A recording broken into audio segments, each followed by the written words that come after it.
Hello guys, welcome to this lecture which is made on functions actually. See, actually we were starting we were in the previous lecture we were seeing about pointers. I think we finished with the basics of array, then we enter into the basics of structure, and then we saw about the basics of pointers, and we used pointers on arrays also, and we used pointers on structure also. So now we will be moving to function. We learned all the basics of array, structure and pointers in order to learn function.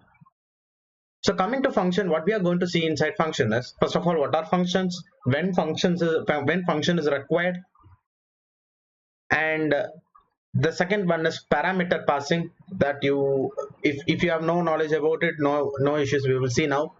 There's something called as parameter passing, and inside parameter passing we are having three subtopics: pass by value, pass by address, pass by reference. Suppose somebody already who knows C might wonder, few people, that pass by address or pass by reference are both the same thing, right? No, they are not the same thing. They are different concepts actually. They are different concepts which I will just discuss in the upcoming lecture. Okay, fine. So we will just start with what are functions actually. See, when I was telling you about structure, I told you that structure are group of related data member. Group of related data member. I told you, right? What I told you, if I take rectangle, and what are all the data related to rectangle are grouped together. If you take playing cards, all the data member which is related to playing cards are grouped together. That is what the usage of structure. Similarly, I will define functions also. What are functions? Functions are said to be group of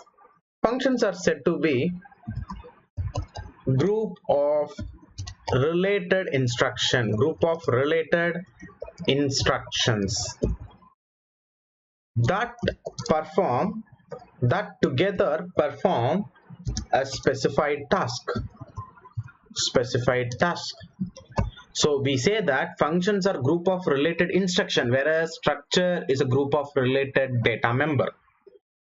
Okay, group of related data member. Now functions are group of related instructions that perform a specified task. We will see how we are going to see. Similarly, I told you, I took a rectangle and I showed you that length and breadth are data member related to rectangle, and I took an example of playing cards and I showed you that face, shape and color are three data related to playing cards. Similarly, we will take few scenarios and I'll just make you understand what is this group of related instruction is all about.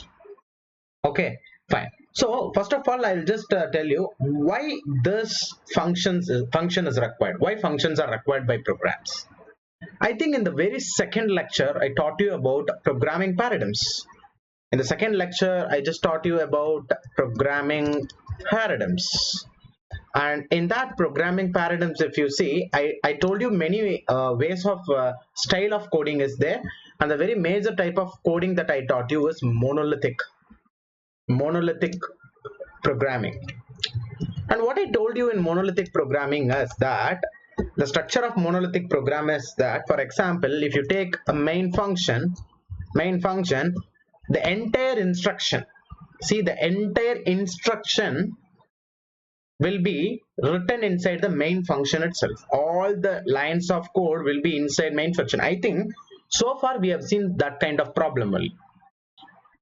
We wrote Armstrong numbers, we wrote pattern programs, but all the instruction that we wrote for printing the pattern or finding whether a given number is Armstrong number or not, we wrote all the instruction inside main function only. Am I right or wrong? So whenever only main function is existing and all the instructions are written inside this main block itself, only main block, then that kind of coding is called as monolithic coding. I told you that monolithic coding is a very worst style of coding, because when a project becomes very long, what will happen is that you will not will be able to manage if the entire program is inside your main function, because the lines of code will be very large and you will be confused in between. In order to overcome this monolithic programming issue, that the issue that is faced by monolithic programming, we are bringing in functions. In function, what we are doing, I'll tell you a scenario. I think this scenario already I have discussed with you, but again I'll tell you the scenario. For example, if you take a company, let me consider that there is a administration in the sense CEO. For example, a company is having a CEO, and let me consider that CEO, under a CEO, a manager is working. Under a CEO, a manager is working. And under a manager, okay, under a manager, nearly 10 employees are working. Under a manager, 10 employees are working. Okay, so a company is having CEO, and under a CEO, manager is there, and under manager, 10 employees are there. For example, CEO is getting a project from some client. A CEO is getting some project from a client. So what CEO is doing is, CEO is forwarding the project to manager, and manager, he will not be able to do it himself. The work of a manager is not to do any work. The work of a manager is to manage these 10 employees. So manager will not be doing any work. He will be only managing these 10 employees. He will split the project into 10 equal parts, and he will assign the employees with the splitted project, 10 splitted sub project. So project is called as a task. A task is splitted into 10 subtasks, and the 10 subtasks are assigned to 10 employees. The 10 subtasks are assigned to 10 employees, and manager will not do any task. He will only manage these 10 employees. So what I will tell you is that a company, it means it's an entire program. Company means entire program. Manager means this main function is a manager. 10 employees, these 10 employees are going to act as like 10 employees are going to act like 10 different functions. So what will happen whenever you want to do a problem, then that problem has to be splitted into n number of subtasks, sub problem, and the n number of sub problem have to be written as a separate n functions. And manager should not do any work, which means that main function is not going to do any task rather than managing the employees. Whose employee? Functions. So the work of main is to manage all other function, and it should not do any work by its own.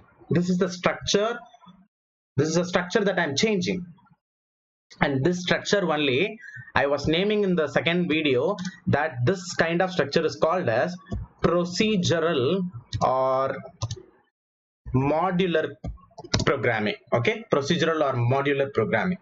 Hope you remember all these things. So monolithic programming means only having main function and coding all the instruction inside main function. Okay, so that is a problem, actually drawback, and to overcome that drawback, we are introducing a concept called function, where what is happening, functions are acting as a important component of a program.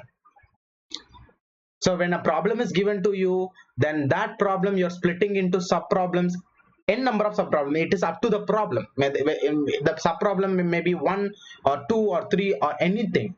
So you are splitting the given problem into n sub problem. Who is giving that? The manager is splitting and giving this 10 sub problems to 10 employees. And this manager is managing these 10 employees. So a main function will assign work to all the 10 functions, all the n functions, and this main function work is to only manage this n function. This will not do any work by itself. This structure is what called as procedural or modular programming paradigm. Okay, fine. So now what I will I think now you have a good idea of why we want functions, actually. Am I right? So now what I will do is we will write one example program, a very basic example program, and we will understand the necessity of functions. For example, the task given to me is, the task given to the manager is adding two numbers. Very simple task, adding two numbers. Now, coming to the monolithic coding, now I will write a monolithic code. Now I will write a monolithic code, int a, comma b, comma c. A comma b is for storing two numbers, c is for adding the number and storing it. Okay, so a is equal to 10 and b is equal to 15, for example. And now what I will do here is, I'll just write c is equal to a plus b. C is equal to a plus b. And what I will do is, I will just print that c variable, the value which is inside c. Okay, see here, I told you that a main function is like a manager, and you know very well that a manager will not do any task. What is the task? Is adding two numbers is a task. So this is the task. C is equal to a plus b is a task. So hereafter, this is monolithic code because the entire concept is written inside main function. Now, if this has to be converted to a procedural or modular code, what you need to do? You have to take this function, you have to take this and you have to write it as a separate function. Okay, so now I will just give introduction to it. Just I have declared only a and b value in main function. The main function work is to just manage it. Okay, so I'm just only managing it. I'm not doing the task is adding it. So input getting, printing process, all this thing I'm going to do in the manager function, main function. But all the task will be carried out in the function. For example, I will just write a function. I'll write a function. Now I will just give you a simple prototype kind of thing.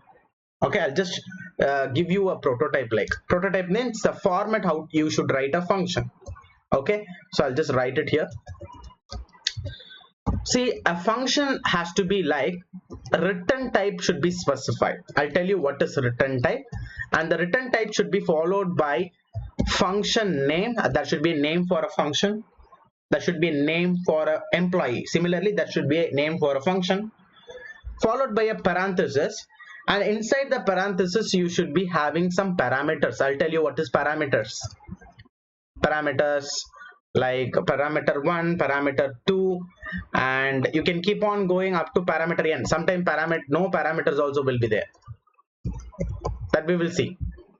Okay, parameters have to be given, and open close curly braces, and this is called as a body of a function. Okay, fine. Okay, fine. So this is just a simple format how to write a function. Okay.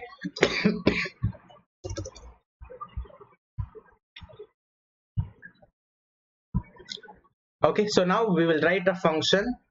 And what is the return type is all about? I'll just explain you what is return type, what is parameters, everything. That I'll give you example. Same example we can take.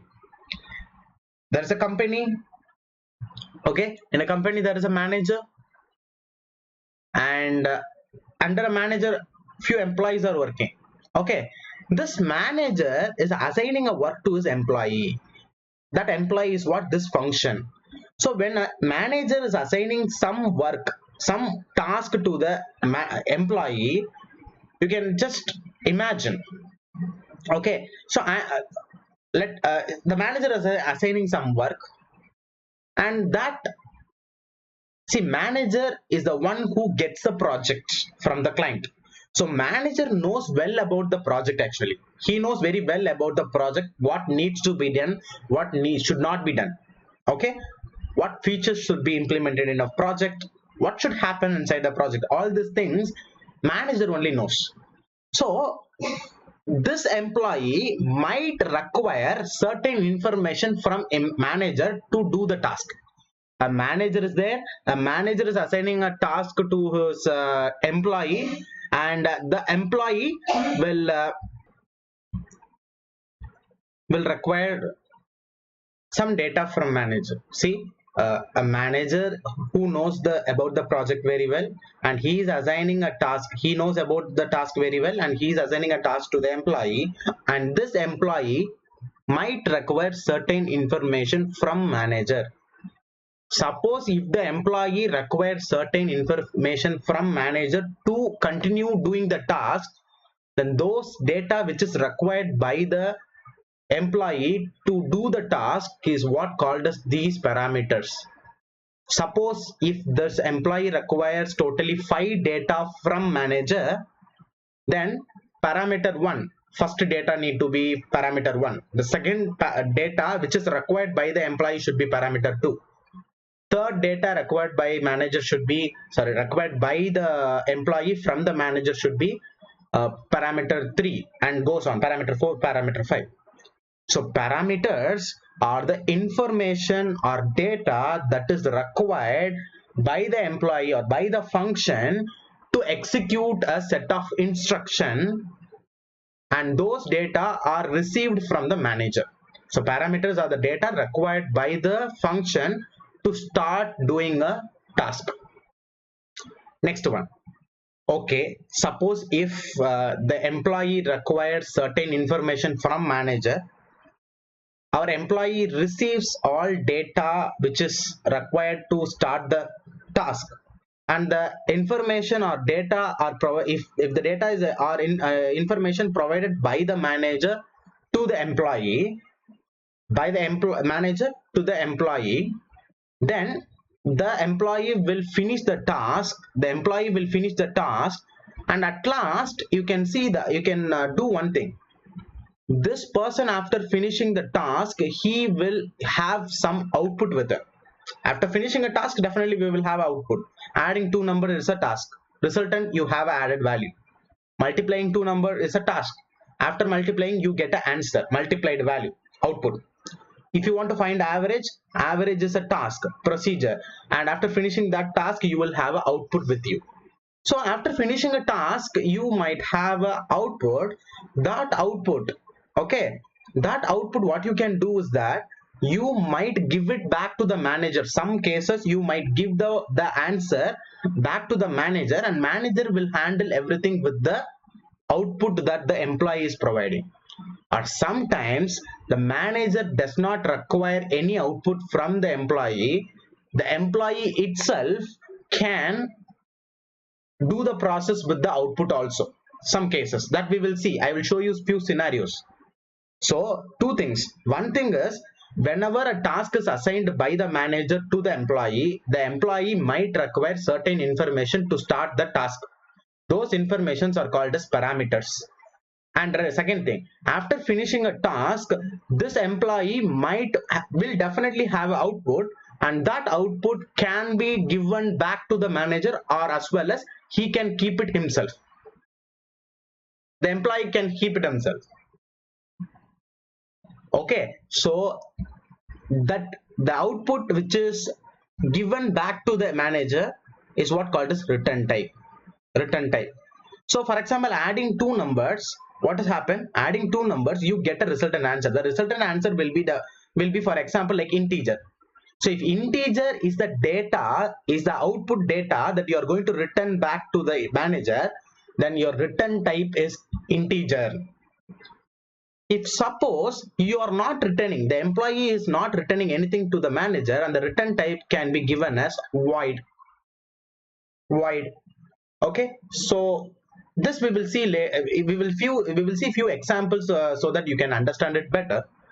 But now what I will do is just I'll show you few way. I'll just write a simple function to add two numbers.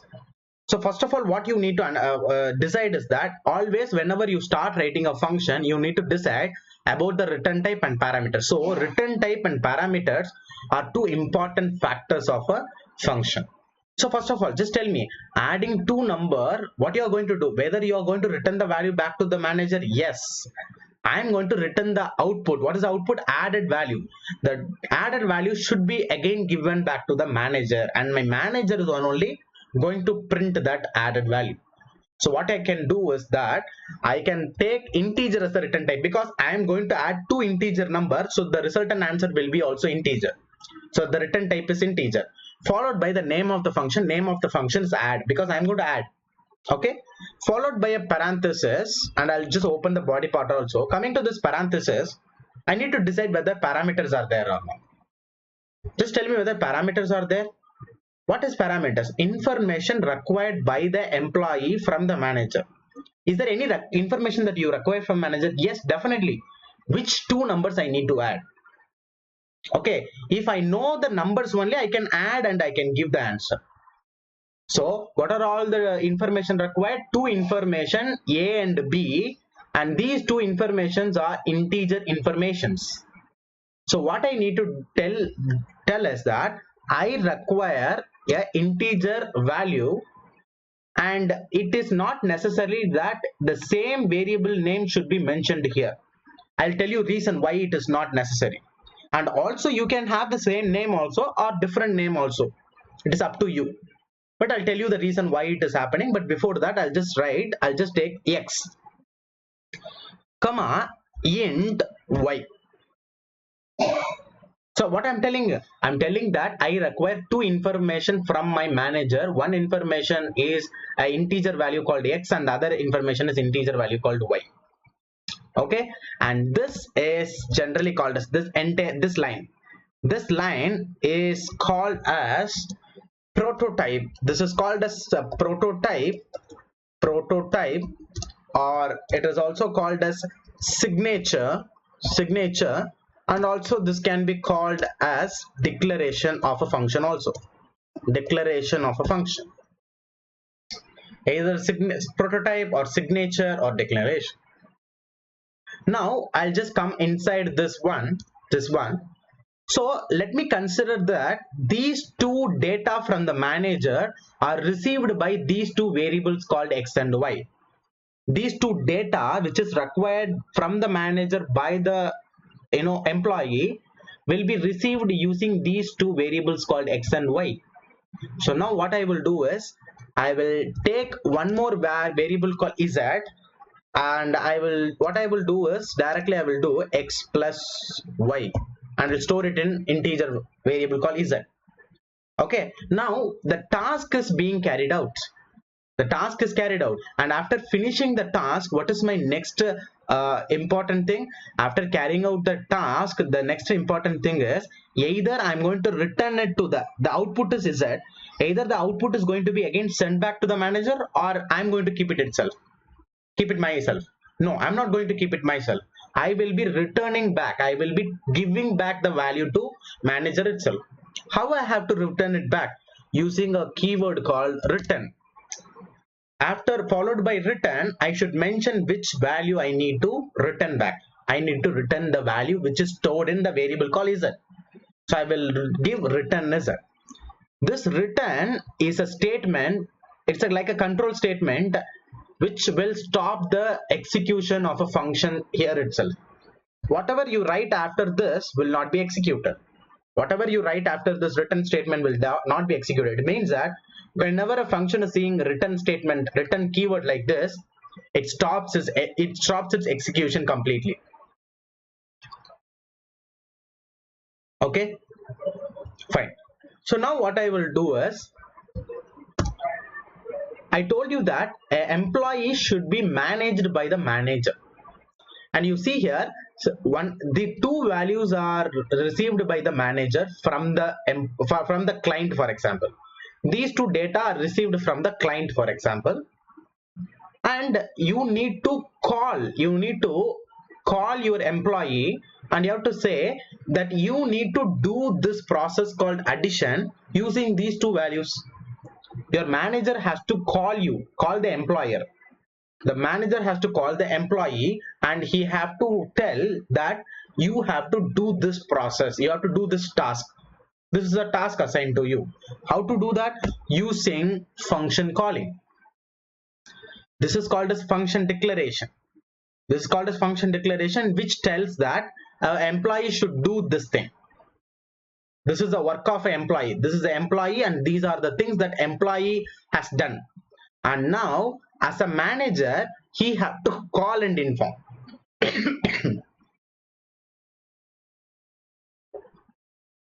As an employee, as a manager, he need to call his employee and he has to inform that you need to do it. That informing process is what called as function calling. How to do the function calling? First of all, specify the name of the function, followed by parenthesis, and inside this parenthesis, you see here, your employee requires two data from you. The employee requires two data from the manager.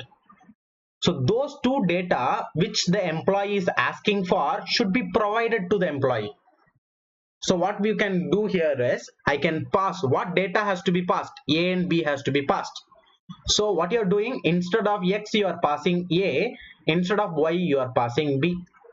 This is how you call, this is how you inform your employee. So this is also called as calling a function. Calling a function.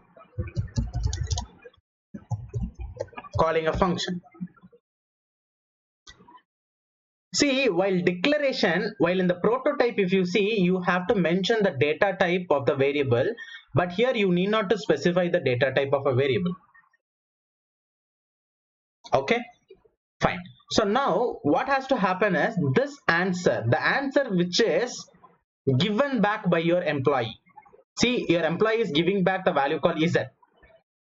Okay, if you want to receive that value which he is sending, you need to have a variable here also, integer is C, or otherwise you can declare the variable C in this line, and here you can just give C is equal to add of A comma B. So now what happens, the added value is returned to the manager, and manager using one more variable receiving the value which the employee is giving back, and the given value, the value which is given back by the employee is stored now in C. It is received by using C. Okay, and now after this what I will do is, I will just printf, I will do %d comma C. Okay, hope you understand this manager employee relationship and all these things. Okay, so first of all what I will do is, I will just execute and show you the input is whether 10 plus 15 is 25 or not. Then we will get into parameter passing, because see here, this is parameter receiving, this is parameter passing. Okay, here only you are passing the parameter, and here the parameters are received here. So this is called as parameter passing. A value is passed from this place to this. So this is generally called as parameter passing. You're passing your value from one function to another function is called as parameter passing. Then we will get into parameter passing, but before that we will just check whether it is printing the right output or not. Okay, fine.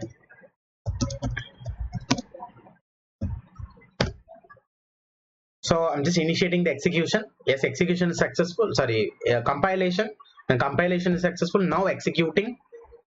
Yes, it is printing me 25, which means that the entire process is happening perfectly. Okay, so whom you are interacting with? I am interacting with only the manager. The manager is only interacting with the employee. So I am a client who is interacting with the manager, and the manager is directly, he is directly communicating with this employee. So we are only working with the manager. We have the communication between manager only. There is a communication between the client and the manager. Manager is whom communicates with this employee, manages his employee, and gets the work done. Okay, fine. That I'll show you how manager is only we are talking with. Okay, fine. So now I'll just show you the line by line process, and before showing you the line by line process, I'll just show you manually how this is going to happen. Then I will show the similar process line by line. Okay, I'll just take the main memory part, and I hope you know the main memory is split into three parts. One is code section, the next one is stack, and the next one is heap. And now I told you that whenever execution starts, the execution starts from the main function. Why it is starting from the main function? Because we are the client. We have only the direct connection between manager only. So I need to speak with the manager. So in order to speak with manager, I'm just calling this function main. I'm taking the phone and I'm calling to the manager, not to the employee. So the execution is not starting from this function. It is starting from main function, because main function is who is the manager. So once this point execution is starting, I told you that whenever execution is starting, the translated or the compiled code will be stored here in the code section. The .exe translated or mission code will be copied to the RAM, and it will be stored here in the RAM, because I told you that stack and code section both are actually a part of RAM. Okay, fine. After copying the .executable file and storing here in the code section, then only our process start. What is the process? Starting our execution from main function. Whenever the main function is started to execute, the one activation area will be created. So now if you see, for a manager also, that will be a separate activation area. For the employees also, you will have a separate activation area. Now I will just take an activation area, and this activation area is the manager activation area. And inside this manager activation area, what will happen? What are all the information inside this is there with the manager, is with the main function. Those data will be stored here in this activation area. How many variables we are having? We are having 3 variables, including C. We are having 3 variables. So what will happen initially? Inside this, 3 block will be created called as A. A block called A will be created. Then followed by a block called B will be created, and then followed by a block called C will be created. And once this line is executed, once this A equal to 10, B equal to 15 is executed, C is not assigned with any value now. Once this line, 18th line is executed, what will happen? In these 3 blocks which is created inside the main activation area, inside the main activation area, in the block that is created for variable A, 10 will be stored, and on the other thing 15 will be stored. C will not be stored with anything now. But before that, what we are doing in the next line, before assigning, see, after calling this function only assignment will happen. So what is the first thing that will happen? Add of A comma B, this function will be called. Now tell me one thing. I am a compiler. What I'm doing, I'm directly, I was calling only the manager. I was calling to the manager only. Now after calling the manager and informing that this need to be done, what he is doing, the manager is now calling his employee who's called as add. I am not calling, we are not, the client is not calling directly. The client is calling to the manager, and now the manager is only calling his employee. So now what will happen? Once his employee called add, the function called add is created, what will happen is that the entire call is not still over. The entire process is not still over. When a process will be over? A process is said to be over. The scope of a function is said to be over once the closed curly braces of the entire function is being executed. When the closed curly braces of the entire function, if it is executed, then only the work of a function will be over. Okay, so whenever I see this open curly braces, the activation area will be created. Whenever an open curly braces of a function is seen, then a corresponding activation area will be created. Now whenever I'm seeing the closed curly braces, then what will happen? The activation area which was created will be deleted. Once the entire line of functions are executed, then the activation area which we created will be deleted. Okay, fine. So now what I will just tell you is that I'll just show you what will happen now. So whenever you are calling this function, I think still all the lines of main function is not still over. Since all the lines of execution are not still over for main function, this activation area which is created for the main function cannot be deleted, because I told you that when an activation area can be deleted, when all the lines of a particular function is executed properly, then only the activation area can be deleted. Now still few lines are there. So if only these few lines are executed only, I can able to delete the activation area which is created for this main function. But until that, what I need to do, once this add function is created, whenever you're calling one more function, and if the function is called, what will happen? Your control will go to this line. Once your control is gone to the other function, what will happen? One more activation area for this add function will be created. But one thing, if you see here, the existing activation area is not deleted so far. So what has to happen is one more activation area has to be created, but on top of a existing activation area. On top of existing activation area. So now what I will just show you is that I will just create one more activation area, and that activation area will be created on top of the existing activation area. So this new activation area is called as add activation area, because this activation area is created for the function called add. And now tell me what you have passed here. You have passed a value, right? A and b value. You have passed a and b. So what is the value of a? The data of a is 10. And what is the data of b? B is 15. These two, 10 and 15, you are passing it to the two new variables called x and y, and these two variables called x and y now will be created inside this activation area called add. Now you can go and you can say that two variables are created here, three variables, because you see here inside this function integer x is the parameter, is also one of the variable that for which memory will be allocated. So integer x, integer y, and integer z. So totally three variables are there inside this function also. So now what I can tell you is that x will be having a block allocated with a block, and then you will be having y, and that also will be allocated memory with, and then finally you have z, that also will be allocated memory with.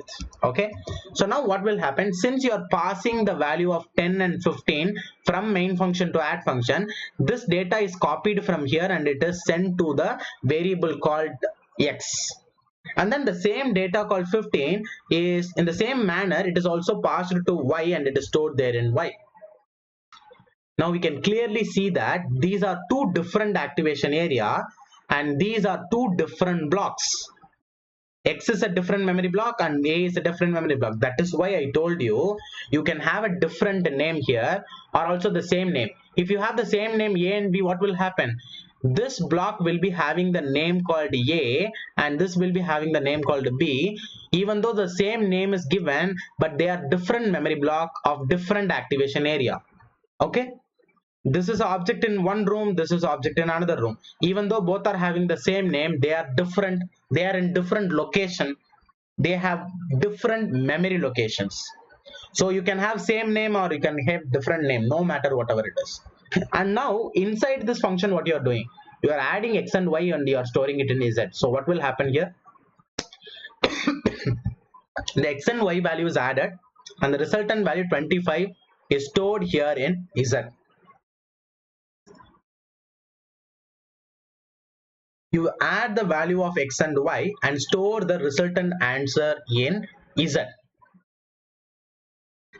Okay, so now what is happening here?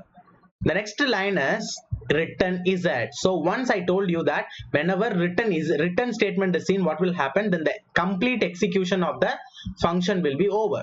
So what I can tell you is that if close curly braces is seen, then the activation area will be deleted, or otherwise if return statement is seen, then also the activation area will be deleted.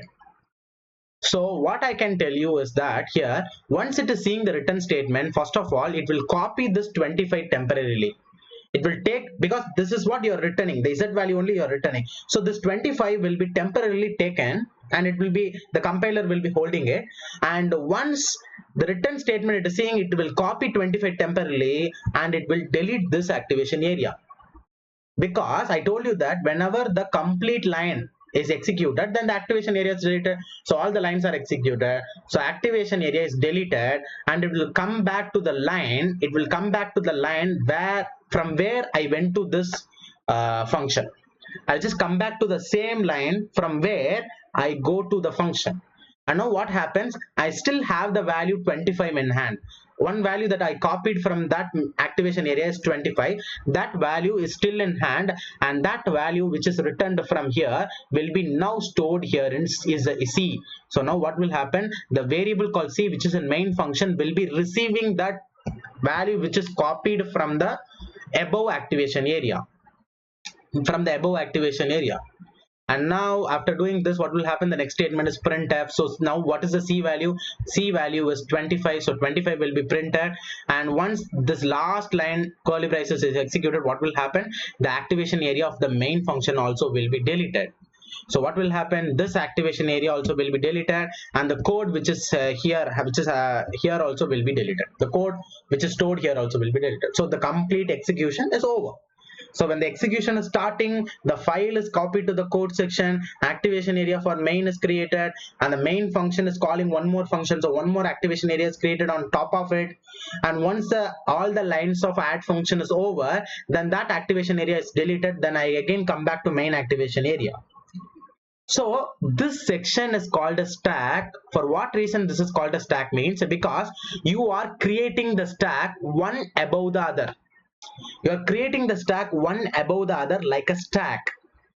And you can able to see that always the activation area, the topmost activation area is the active activation area, which means that when main is there, main was active. But once add activation area was created, the flow and the control was there in the add activation area. It was not with main. So the topmost activation area is having the power, is the active one. Suppose if I need to access something from main activation area, then the add activation area have to be deleted. Then only I can come back to the main activation area. So the topmost activation area is having the highest priority. So you can say that the last created activation area, which is will be on the top of the stack, and that topmost activation area will be always the first given. It will be given with the first priority. So generally what is called a stack means first in last out, or otherwise last in first out. So you can say that whichever activation area is created last was deleted first. You can say that main activation area was created first, then only add activation area was created. Which was the first activation area to be deleted? Main. So whenever the last created element is deleted first, then it is called as stack. So you can say that this memory section is behaving like a stack. That is the reason why this memory area is given the name called stack. We will see about stack in the later part, but now so far what you need to understand is you need to understand the creation as well as the deletion of the activation area, okay, which I will show you now. We will just go for the line by line execution from starting from main function. I'll just show you here. So I'm just invoking the line by line execution. Where the execution will start? The execution will start from this main function, from the manager. The client is calling the manager. So now what will happen? A main activation area is created. See here, activation area for main is created. And now I will see here what is inside the main activation area. You are having three block called as A, B, C. Three are having random garbage values. Now I will execute 18th line. The 18th line executed. What is happening? A is having 10, B is having 15, C is not still assigned with anything, so it is having not 0, garbage value. Now what is the next line? Next line is a function call. Now whenever a function is called, what will happen? The flow will go to the 9th line, for example here. So now I'll just go to the flow. So I have entered into a new function, and can you able to see here? There was an existing main activation area, and on top of it a new activation area called add was created. And now if you see inside your add, if I click on add, inside your add you're having three variables called x, y, z, and you can see directly x is copied this 10 value. So 10 is passed to x, so 10 is receiving 10, x is receiving 10 and storing it, and y is receiving 15 and storing it. Now Z is not still assigned with anything, but I can show you the difference between both activation area. When the add activation area is clicked, it is showing you the variables which is inside add activation area. If I click on main is storing it is telling you ABC. So inside main we are having ABC, 3 block ABC, and in add I am having 3 different blocks called X, Y, Z. So can you able to see that both are different activation area, both are having different variables, actually separate variables. Now what I am going to do is that I will just simply tell you that I will just change you I will just execute this 11th statement. So x plus y is added and it is stored in exact 25. And now what is the line we are seeing? Return z. So if I execute return z, where the flow will go to? The flow will again go to 19th line, and it will return the z. 25 will be stored in z, and the flow will go to 20th line. So once it returns C, it is sent to the last curly braces of the same function, and then it is sent again back to the main function. Okay. Now if you see, since all the lines of the add function is over, the add activation area which was there, if you see, now it is missing because it is deleted. Because when all the lines of the code executed, then the respective activation areas have been deleted. Now if you see the value of C, the returned value 25 is now stored in this variable called C25. Now what is going to be the next line? Print. So automatically I will just print this value called 25.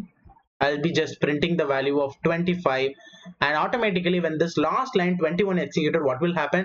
This main activation area also will be deleted. Here you can see all the process is now over. All the process is now over.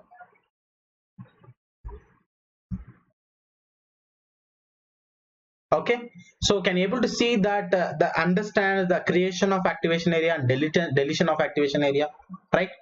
So the main reason why we are seeing this is called as parameter passing.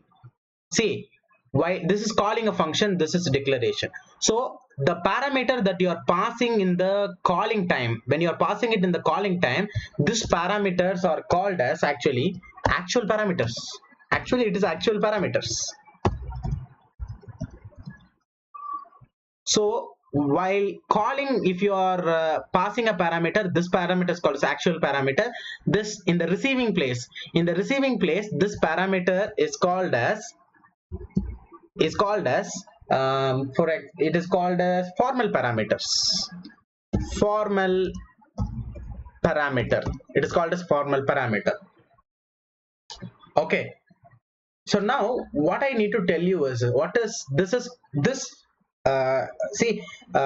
this is actually a function. Still now we have not come to the type of, see if you see here, parameter passing, what are function, we have seen only what are function, and coming to parameter passing we have seen only that these are actual parameters. A and B are actual parameters here, and here int x and int y are formal parameters. Up to this only we have seen so far. In the next lecture, okay, I think this session has gone for nearly 50 minutes. So 10 o'clock we started, and now it will be nearly 10:47. So what we will do is, again we will take a 10 minutes of break, and we will start the next session by 11 o'clock. And in that session we will see about the types of parameter passing: call by value, call by address, and also call by reference also I will be dealing with. Okay, fine. So thank you. This is for the session. I think this will be very useful for you, and it will be really happy for me if you people are understanding this the better way. Okay, so thank you, and thank you guys for following the entire course. There are few people who are following the entire course. Each and every video you are following it, and this is keep going. Okay, keep learning new things day by day. Okay, thank you.